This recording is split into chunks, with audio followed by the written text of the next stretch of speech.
गुन्हेगारांचा कर्दळकाळ। Crime patrol news. रात्री फिरायला गेलेल्या तरुणाला जीवे मारण्याची धमकी देऊन सराईत गुन्हेगाराने त्याच्या खिशातील पैसे जबरदस्तीने काढून घेतले।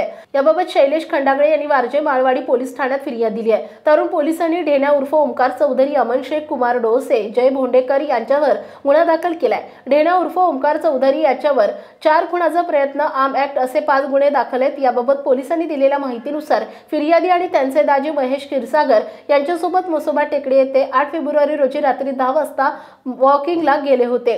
ते टेकडीच्या परिसरात चालत असताना त्यांच्या भागातील आरोपी हे त्यांच्या दिशेने येत असल्याचं त्यांनी पाहिलं।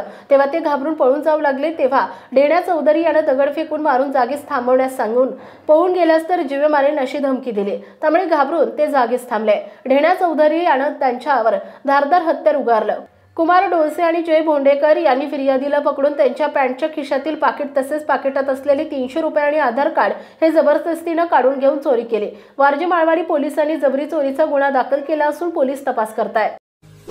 आपल्या परिसरातील महत्त्वाच्या बातम्या पाहण्यासाठी आमच्या क्राईम पेट्रोल न्यूजच्या चॅनलला सबस्क्राइब करा आणि बेल आयकॉन प्रेस करा।